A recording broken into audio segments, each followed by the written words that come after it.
And welcome back as we continue with reaction to the current delay in the reopening of schools for learners. Now, private schools can use their own discretion on the phased-in return to school for children in grades other than 7 and 12. However, the Independent Schools Association of Southern Africa is still in the process of finalising these details with the Basic Education Department. And to discuss this further, we're joined by Lebogang Montjane, who is the Executive Director of the Independent Schools Association of Southern Africa. Mr. Montjane, thanks for your time this morning. Good morning, Sakina, and good morning to your listeners. So firstly, did the delay of the press briefing yesterday by a Minister of Basic Education actually confuse private education sector and parents in any way, shape or form, or are you absolutely clear with regard to what needs to happen?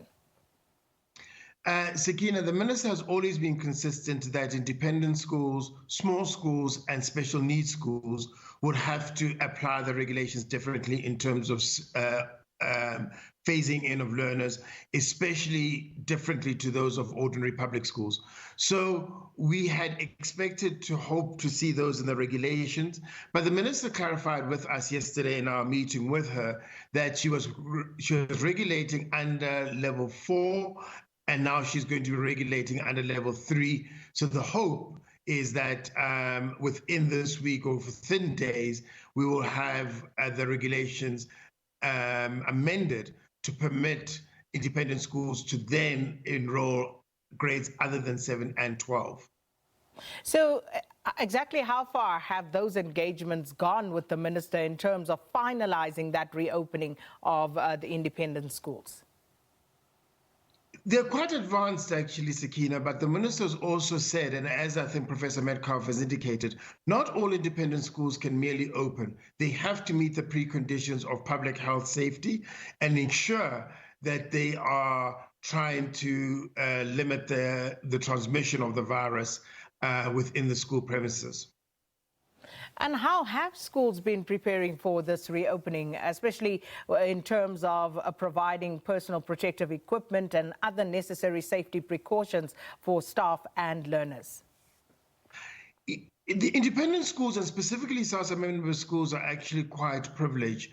But one of that is, unfortunate rather, is that we have to register as independent schools. And that's a requirement of the Constitution. And by that very nature, it means that all our schools have to meet the minimum standards as set out by the South African Schools Act. So most of our schools already are prepared to admit pupils. They've made the distancing in classrooms. They have indicated spacing even outside. So really, it was quite advanced. They have trained up their teachers to work within these conditions. But I have to add, Sakina, independent schools are actually in session as we speak. The only question is, when are we going to be able to have in-contact learning with our learners? So speaking of that in-contact learning, Mr. Montjane, what conditions have been set for schools to be declared fit and safe for staff and learners to return? And how will you actually ensure that the schools adhere to these conditions? We are really privileged that the minister does have faith in independent schools, but as I indicated earlier, all our schools have to be registered with the state. So your safety, water, sanitation has to be there before you even are permitted to open up as an independent school. So we do not have the infrastructure backlog as a sector. So what it means is that the minister has requested that schools make a declaration indicating that they are compliant with health and safety.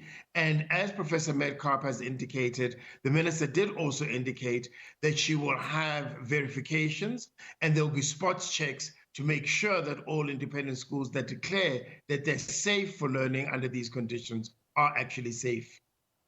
So, Mr. Montjane, I'm just looking at a message coming through from a parent who has a child or children at a private school, and it says, could you please ask them, Mr. Montjane, some private schools have been asking parents to sign indemnity forms and they will not let the kids back into school without these forms. And I just opened one of the forms quickly and it says, please read through before signing this legal document. And it starts off, 1, one, I acknowledge the contagious and unpredictable nature of the coronavirus disease, COVID-19, that makes it difficult to prevent transmission. And I hereby voluntarily execute this COVID-19 transmission from in my capacity as the parent or legal guardian of learner's name, as well as my personal capacity and in favor of the school's name. So basically asking parents to absolve the school of any sort of responsibility. Sakina, I think independent schools are free to actually contract with different parents, and parents can choose whether they want to sign the agreement or not. However, I must add, you cannot contract yourself out of negligence. So every single school has to meet the minimum standards to make sure that both their teachers, staff, and pupils, most importantly, are safe. If they do not fulfill those duties, they will be liable in law, whether you've signed an indemnity agreement or not. So what does that mean for the parent? Are they obligated to sign that particular form, or can they send their child back without signing it? That is a contractual agreement that they will have to have with the individual school. And I think that they would need to take legal advice from their lawyers on whether they feel that if they do not want to sign, what their rights are. So I'm hoping that that satisfies the response to the parent who's asking that question. I'm sure there are many others with regard to that. But Mr. Montjane, I'm sure you've had engagements with the schools regarding this. How far are they in preparing for the reintroduction of other grades other than grade 7 and 12? And how soon are those likely to be phased in the private school sector? Sakina, the minute we get those regulations, our schools are ready to phase in as they deem appropriate. I think that even though we are in contact with our learners and doing remote learning, what teachers want to do is to actually finally see their children, just make sure that everybody is on track in terms of the curriculum. So literally, the minute the minister amends the regulations to permit phasing in of learners outside of grade 7 and 12, our schools can do so within 24 hours. So actually, many of them had hoped to be able to do so today, but that has not been possible in terms of the law. Mr. Lebogang Montjane, thanks for your time. The Executive Director of the Independent Schools Association of Southern Africa, talking to us about the readiness of their schools to reopen, and says it's as soon as the minister actually promulgates and allows them to go back, they are ready to go.